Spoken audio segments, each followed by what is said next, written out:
नमस्कार दोस्तों, आप सभी का स्वागत है टेक्नोलॉजी क्रीड़ा चैनल में। आज इस वीडियो में हम लोग जेक्वेरी के एक नए फंक्शन के बारे में बात करेंगे या जेक्वेरी हम लोग टेबल पर अप्लाई करेंगे कि टेबल के अंदर हम लोग डायनेमिकली कैसे रो को ऐड कर सकते हैं और कैसे रो को हम लोग डिलीट कर सकते हैं। ठीक है, तो बटन क्लिक का इवेंट मैंने आप लोगों को बता दिया है जेक्वेरी के अंदर। अगर आप लोग देखना चाहते हैं तो हमारे जो पिछले वीडियो ट्यूटोरियल्स हैं उनके बेसिस पर ही ये वीडियो जो है वो बनाया गया है एक्चुअली में। ठीक है, तो एक नई रो कैसे ऐड करते हैं, कैसे बटन पर क्लिक करते हैं, ये सारे वीडियो मैं बना चुका हूँ। ठीक है, जैसे कि अपेंड कमांड, अपेंड मेथड में बता चुका हूँ, बटन पर क्लिक मेथड में बता चुका हूँ, ऑन मेथड में बता चुका हूँ आप लोगों को। ठीक है, अपेंड के अंदर हम लोग एक नया HTML कैसे इंसर्ट करते हैं। अपेंड क्या होता है? अपेंड होता है कि हम लोग एक नया एलिमेंट कैसे ऐड करते हैं। तो ऐड एक न्यू एलिमेंट कैसे करते हैं, तो सबसे पहले हम लोग एक HTML तैयार कर लेते हैं, एक टेबल तैयार कर लेते हैं डिवीजन के अंदर, और इसमें बूटस्ट्रैप भी मैंने लगाई है। तो टेबल के अंदर सिर्फ एक टेबल हेडर है, आप लोग देख सकते हैं टी हेडर। उसमें एक रो है जिसमें दो टी एच लगे हुए हैं, जिसमें रो नंबर लिखा हुआ है, डिलीट रो लिखा हुआ है। ठीक है, ये देखिए रो नंबर और डिलीट रो, और एक बटन है नीचे ऐड न्यू रो के नाम से। तो ये एक HTML है, सिंपल सा HTML, जिसमें दो टेबल हेडिंग है, ये देखिए रो नंबर और डिलीट रो, और एक टेबल बॉडी है आप लोगों के पास जो कि खाली है, जो कि टेबल हेडिंग के अंदर है। ठीक है, सॉरी टेबल बॉडी है। ठीक है, और एक बटन आप लोगों के पास है जिसकी ID ऐड BTN है। ठीक है, जिसमें बूटस्ट्रैप की क्लास लगी हुई है प्राइमरी के वाली। ठीक है, जिसमें ब्लू कलर का बटन आप लोगों को दिखाई दे रहा है। ठीक है, कोई प्रॉब्लम नहीं है इसकी। देखिए आप लोग टेबल जो बॉडी है, टी बॉडी जो है आप लोगों की, यानी टेबल बॉडी वो खाली है यहाँ पर। ठीक है, एम्प्टी है। इसमें हम लोग नई रो जो है, जैसे ही हम लोग बटन पर क्लिक करेंगे ऐड न्यू रो जिस पर लिखा हुआ है, उस पर जैसे ही हम लोग क्लिक करेंगे तो हम लोगों को एक नई रो ऐड हो जानी चाहिए। ऐसा हम लोग इसमें जेक्वेरी के अंदर अब हम लोग फंक्शन बनाएंगे। तो ये तो सिंपल सी बात हो गई आप लोगों के लिए, लेकिन ये सारे फंक्शन हम लोगों ने किए हुए हैं, तो उसी के बेसिस पे एक छोटा सा प्रोजेक्ट है ये। अब देखिए, सबसे पहले डॉक्यूमेंट डॉट रेडी होने के बाद में ही हम लोग फंक्शन चलाते हैं। ये मैंने क्यों लिखा रो इंडेक्स, मैंने क्या लिखा, क्योंकि अभी फिलहाल कोई भी रो जो है वो टेबल बॉडी के अंदर नहीं है। तो रो इंडेक्स क्या हो गई आप लोगों की? 0। ये बढ़ती जाएगी। ये एक्चुअली में क्या है, ये एक प्रकार की स्टैटिक है। जब तक कि ब्राउज़र पर है तब तक कि ये स्टैटिक है। ठीक है, स्टैटिक है, तो ये कभी भी जो है 0 नहीं होगी जब तक ब्राउज़र चला हुआ है। अगर हम लोग डिलीट करते जाते हैं, माइनस करते जाते हैं, तो 0 होगी। ठीक है, आप लोग ये बात के चल के, तो जैसे ही मैं ऐड BTN यानी कि ID बटन पे क्लिक करूंगा तो ऑन फंक्शन चलेगा। ठीक है, ऑन फंक्शन के अंदर क्या है? क्लिक। ऑन का मेथड जो है मैं बता चुका हूँ, आप लोग देखिए मेरी प्लेलिस्ट के अंदर ऑन मेथड इन हिंदी। ठीक है, ये आप लोग जेक्वेरी की जो प्लेलिस्ट है उसको चेक कर सकते हैं। ठीक है, तो ऑन मेथड क्या फंक्शन चला रहा है? Click function. जैसे ही मैं क्लिक करूंगा बटन के ऊपर तो क्या होगा? टी बॉडी के अंदर जो है अपेंड चल जाएगा। अब अपेंड भी मैं बता चुका हूं, आप लोग देख सकते हैं ये टी बॉडी हो गई, ID हम लोग हैश से उठाते हैं उसकी। तो ये हो गया। अब देखिए आप लोग ऐड न्यू एलिमेंट, यहाँ पर मेरे पास एक नया है, और अगर होगा तो मैं दोबारा आप लोगों को बता दूंगा, नहीं होगा तो, लेकिन मैंने बताया हुआ है, मुझे याद है। ये देखिए ऐड एलिमेंट ही नहीं, हिंदी ऐड एलिमेंट में हम लोगों ने प्रीपेंड भी बताया हुआ है और अपेंड भी बताया हुआ है, तो आप लोग देख सकते हैं। ठीक है, और डायरेक्टली अगर अपेंड मेथड के नाम से भी है तो भी आप लोग देख सकते हैं, वरना ये ऐड एलिमेंट ही नहीं हिंदी वाला जो 14 वाला जो वीडियो आप लोग देख सकते हैं, अपेंड प्रीपेंड क्या काम करता है। ठीक है, तो मैंने ये बता दिया आप लोगों को। अपेंड क्या काम करता है? जब भी अभी फिलहाल टी बॉडी खाली है तो ये उसमें एक रो ऐड कर देगा, ये TR वाली। ठीक है, जैसे ही मैं एक क्लिक करूँगा ID क्या हो जाएगी अब उसकी? पहले प्रीफिक्स में R लग जाएगा, और उसके बाद में देखिए मैंने $साइन लिखा हुआ है, यानी कि इसको इंटरपोलेट किया हुआ है मैंने। ठीक है, $sign curly bracket plus plus row index, plus plus यानी कि एक रो इंडेक्स के अंदर एक वैल्यू जो है वो बढ़ा देगा, तो 0 है तो उसमें 1 कर देगा, तो इसकी ID क्या हो गई अब? R1। इतनी बात आप लोगों को समझ में आ गई। फर्स्ट रो बनी उसमें R1 हो गई। उसके बाद में एक रो के अंदर टेबल में क्या होता है? TD होता है, यानी कि टेबल सेल। ठीक है, टेबल सेल होता है, आप लोग देख सकते हैं इसकी ID प्रॉपर्टी मैं दिखा देता हूँ। जब मैं इसमें क्लिक करता हूँ तो एक रो बनती है, और रो होगी R1 के नाम से। ये देखिए R1, ID R1 हो गई। अब इसके अंदर TD बना। TD जो है क्लास रो इंडेक्स है, text center as it is लिखा हुआ मिल जाएगा। उसके अंदर पैराग्राफ टैग मिल जाएगा, जिसमें आप लोगों के पास क्या लिखा हुआ मिलेगा? रो इंडेक्स यानी 1, और आगे टेक्स्ट लिखा हुआ है रो, तो ये हो जाएगा 1 रो। ठीक है, ये TD क्लोज दूसरी टीडी में हमारे पास क्या आ जाएगा, एक बटन आ जाएगा जिस पर डिलीट रो लिखा हुआ आ जाएगा। ठीक है, ये आप लोग देख सकते हैं। दोबारा से मैं दिखा देता हूँ, या पी आप लोग यहाँ से कैंसिल भी कर सकते हैं पैराग्राफ टैग, कोई ज़रूरी नहीं है आप लोग इसमें लिखें, वरना पी अगर आप लोग पी के अंदर लिख रहे हैं तो पी के अंदर आप लोग लिख सकते हैं। तो ये एक टीडी बना जिसमें 1 रो लिखा हुआ है। ठीक है, सिमिलरली दूसरी रो में आप लोगों के पास ये रेड कलर का बटन है डिलीट रो, जिसकी जो क्लास है देखिए टीडी क्लास टेक्स्ट सेंटर है, button class BTN danger delete, ये भी एक क्लास है, टाइप बटन है और उस पर लिखा हुआ बटन के ऊपर है डिलीट रो। इतनी आप लोगों को बात समझ में आ गई होगी। जब मैं इस पर क्लिक करता हूँ तो ये अपेंड कर देता है बार बार एक नई रो को, और उसमें इंडेक्स जो है रो इंडेक्स बढ़ती जाती है, और एक बटन जो है वो डिलीट रो के नाम से जो है उसमें दूसरी सेल के अंदर बनता ही जाता है। तो ऐसे हम क्लिक करता जाऊंगा ऐड न्यू रो, तो ये बनता जाएगी 2 रो 3 रो 4 रो, इस पे ऐसा लिखा हुआ मिलेगा आप लोगों को, क्योंकि रो इंडेक्स बढ़ रही है आप लोगों की हर एक अपेंड के साथ। ठीक है, इतनी बात आप लोगों को समझ में आ गई। तो रो इंडेक्स आप लोगों की बढ़ रही है तो वहाँ पर 1 2 3 4 5 6 ऐसे बढ़ता ही जाएगा। जैसे आप लोग उस पर क्लिक करते जाएंगे तो उसमें बढ़ता जाएगा, साथ ही उसकी आईडी भी R1 R2 R3 R4 ऐसे होती ही जाएगी। ठीक है, तो ये आप लोग जो है उसकी इंडेक्स में आप लोग चेक कर सकते हैं, और उसमें आप लोग देख सकते हैं कि कैसे वो आईडी जो है वो बढ़ रही है। ठीक है, अब ये तो हो गया आप लोगों का इतना सी बात, रो इंडेक्स की बात कंप्लीट हो गई। अब हम लोग क्या करते हैं, उसको रिमूव करते हैं। ठीक है, रो को हम लोग क्या करते हैं, रिमूव करते हैं। तो रिमूव में आप लोगों की रो इंडेक्स माइनस होगी। ठीक है, लेकिन इसमें एक लूप होगा, लूप होल है। ठीक है, क्या लूप होल है वो मैं अभी आप लोगों को बताऊंगा, इसमें मैंने क्या लूप होल छोड़ा है वो अभी मैं क्लियर भी कर दूंगा आप लोगों को। देखिए मैं टी बॉडी यानी कि वही आईडी प्रॉपर्टी टी बॉडी, और इस टी बॉडी में आप लोगों के पास बटन बनते जाते हैं डायनेमिकली, आप लोगों को पता है, जैसे मैं अपेंड करता जाता हूँ। ठीक है, अब ऑन टी बॉडी पर ऑन, किस पर ऑन क्लिक करूँगा मैं, किस पर क्लिक करूँगा, जिसकी क्लास डिलीट है। ठीक है, ये हो गया।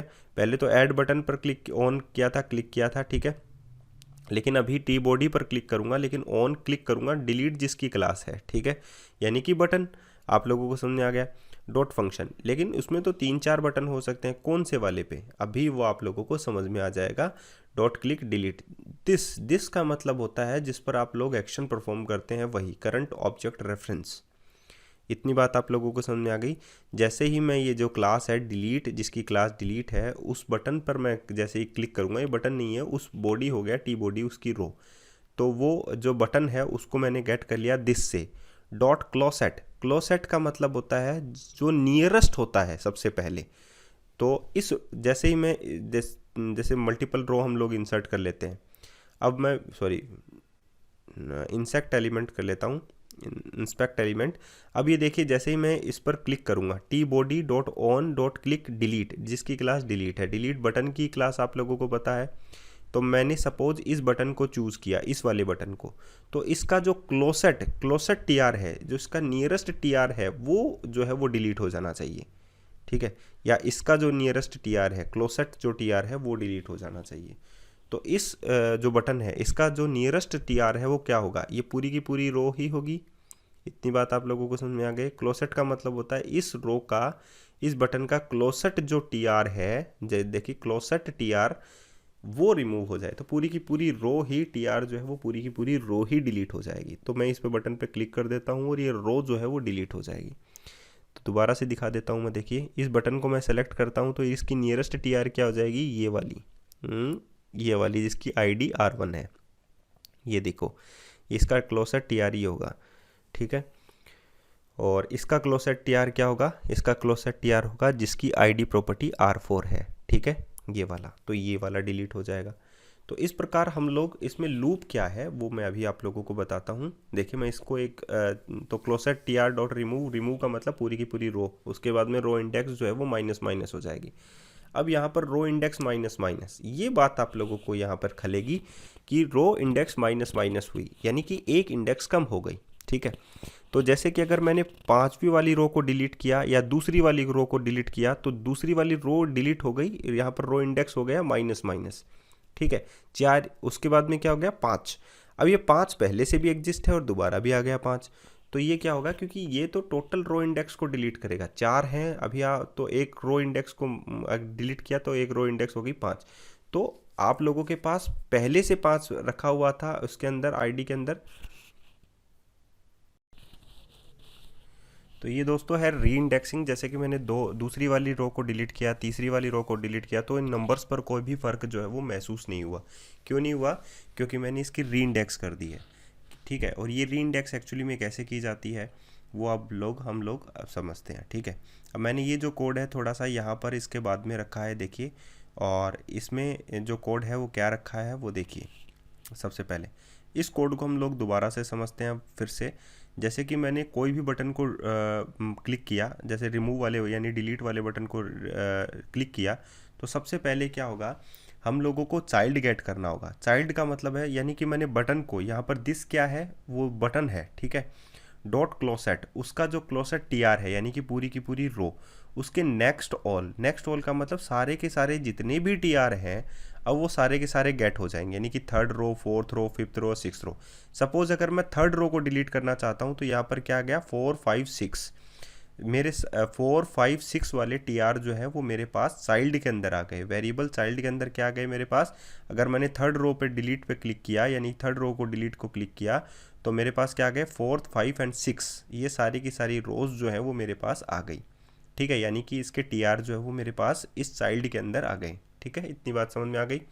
अब मेरे पास 4, 5, 6 टीआर जो है वो चाइल्ड के अंदर है, तो यहाँ पर क्या गया 4, 5, 6 मैं यहाँ पर लिख देता हूँ। ठीक है, अब यहाँ पर देखिए मैंने थर्ड रो को डिलीट किया तो 4, 5, 6 मेरे पास आ गया चाइल्ड के अंदर। अब मैं यहाँ पर देखिए ईच फंक्शन मैंने यहाँ पर, सॉरी मेरी बैटरी डाउन, इसकी लैपटॉप की बैटरी डाउन है तो मैं प्लग इन कर लेता हूँ पहले। और ये क्या प्लग इन, ओके। अब देखिए तो चाइल्ड डॉट ईच यहाँ पर लगा, चाइल्ड यानी कि 4, 5, 6, 4 सबसे पहले, यानी टीआर जो 4 है उस पर सबसे पहले ईच फंक्शन लगेगा। ठीक है, तो इसमें क्या होगा this dot attribute dot I D क्या निकलेगी उसकी R4। ठीक है, R4 निकल गई, क्योंकि R4 ही हम लोगों ने कंसीडर किया था। ऊपर ऊपर आप लोग देख सकते हैं, अगर मैं अभी आप लोगों को स्क्रॉल करके दिखाऊं तो आईडी प्रॉपर्टी हमारी क्या है, पहले R है प्रीफिक्स में और उसके बाद में उसका है इंडेक्स नंबर, यही हमारी आईडी थी। तो यहाँ पर आईडी जो है वो क्या निकल गई R4। I hope understood. और उसके बाद में IDX, यहाँ पर समझ में आ गया। दिस क्या है, यहाँ पर दिस जो है वो TR है, ये समझ में आना चाहिए। दिस डॉट क्योंकि चाइल्ड के लिए जो है वो दिस जो है वो TR है। अब यहाँ पर दिस इक्वल्स टू TR, ये आप लोग समझ सकते हैं। देखिए आईडी जो प्रॉपर्टी इसमें क्या है, TR ID equals to R और इसका रो इंडेक्स यानी कि R4। ठीक है, दूसरे नंबर पे आप लोग देखिए IDX क्या निकला हुआ है, this dot children row index और चिल्ड्रन P, यानी कि यहाँ तक चलेगा वो। ठीक है, चिल्ड्रन मतलब अगर आप लोगों ने स्पेसिफाई कर दिया कोई टैग तो वो सिर्फ वहीं तक चलेगा। तो इस IDX के अंदर क्या आ गया, P आ गया। उसके अंदर जो HTML है वो नहीं आया अभी तक, P आया सिर्फ। ठीक है, IDX के अंदर क्या आ गया P, पैराग्राफ टैग तक। अब आप लोग आगे देखिए, नेक्स्ट स्टेटमेंट है डिग, DIG डिग, और उसमें क्या लिखा हुआ है पार्स इंट। पार्स इंट में क्या लिखा हुआ है ID डॉट सब स्ट्रिंग 1। सब स्ट्रिंग का मतलब होता है 0 और 1, यानी कि दूसरे वाला जो करेक्टर है वो कट कर किस में आ जाएगा, डिग के अंदर आ जाएगा। ठीक है, तो यहाँ पर देखिए R4 है हमारे पास आईडी के अंदर, तो 4 जो है वो किस में आ जाएगा, डिग के अंदर आ जाएगा, क्योंकि सब स्ट्रिंग मैंने यूज़ में ली हुई है। R हट जाएगा यहाँ पर और 4 जो है वो उसमें आ जाएगा। अब इसमें देखिए 4 जो है सब स्ट्रिंग 1 लिखा हुआ है, इसका मतलब 4 कट कर किस में आ जाएगा, डिग के अंदर आ जाएगा। तो इसमें डबल स्लैश लगाकर मैं यहाँ पर लिख देता हूँ 4। समझ में आ गया आप लोगों को। सब स्ट्रिंग जो है वो कैरेक्टर को काटने के लिए इस्तेमाल में ली जाती है। तो ID डॉट सब स्ट्रिंग मैंने लिख लिया, यहाँ पर आ गया हमारे पास 4। अब IDX क्या है हमारे पास, P टैग, P वाला, तो उसमें क्या आ जाएगा उसका HTML। उसका HTML क्या है हमारे पास, जैसे कि $साइन रो इंडेक्स लिखा हुआ है, ये उसका HTML है और आगे रो भी लिखा हुआ है। तो उसमें क्या हो जाएगा, उसका HTML क्या हो जाएगा डिग -1। डिग के अंदर हमारे पास क्या है 4 - 1 यानी कि 3 रो। यहाँ पर क्या लिखा हुआ आ जाएगा 3 रो, क्योंकि हम लोगों ने थर्ड वाली रो को डिलीट किया है और ये फोर्थ वाली रो जो है उसकी बात चल रही है, क्योंकि नेक्स्ट ऑल 4, 5, 6 आप लोग देख सकते हैं चाइल्ड के अंदर 4, 5, 6। तो यहाँ पर आ जाएगा आप थर्ड रो, यहाँ पर लिखा हुआ आ जाएगा थर्ड रो की। थर्ड रो को डिलीट कर दिया तो यहाँ पर वापस थर्ड रो कैसे आ जाएगा, क्योंकि उसको री इंडेक्स यहाँ पर मैंने किया है। अब दिस डॉट एट्रीब्यूट, दिस यहाँ पर किसके लिए लगाया गया है, यानी कि TR के लिए। तो यहाँ पर डॉट एट्रीब्यूट उसकी ID क्या हो जाएगी, R3। ये भी चेंज हो जाएगा, ID भी चेंज हो गई, साथ में उसका नाम जो है वो भी चेंज हो गया। सिमिलरली आप लोगों के लिए जैसे ही रो 5 होगा तो यहाँ पर रो R4 हो जाएगा, ठीक है। R5 के लिए मैंने गेट किया, P टैग वही होगा, 4 की जगह यहाँ पर आ जाएगा 5, ठीक है। और यहाँ पर 5 - 1 यानी कि यहाँ पर आ जाएगा 4 रो। तो सिमिलरली वो चेंज आगे वाले जो भी रोज़ हैं वो सिमिलरली चेंज होती जाएंगी। ऐसे आप लोगों के पास अगर आप लोगों ने थर्ड रो डिलीट की तो 4, 5, 6 वाले जो है रीइंडेक्स वापस हो जाएंगे, 3rd, 4th, 5, ठीक है। एक एक जो है वो कम होता जाएगा। तो आई होप आप लोगों को समझ में आया होगा जो मैंने अभी आप लोगों को समझाया है। और मैं आप लोगों से यही आशा करता हूं कि आप लोग टेक्नोलॉजी किडा को ज़्यादा से ज़्यादा सब्सक्राइब करेंगे और चीज़ों को समझने की कोशिश करेंगे कि कैसे जो है jQuery's रन होती हैं, कैसे आप लोगों को उसमें काम करना होता है। तो आज के लिए इतना ही, फिर मिलते हैं नए वीडियो के साथ। धन्यवाद।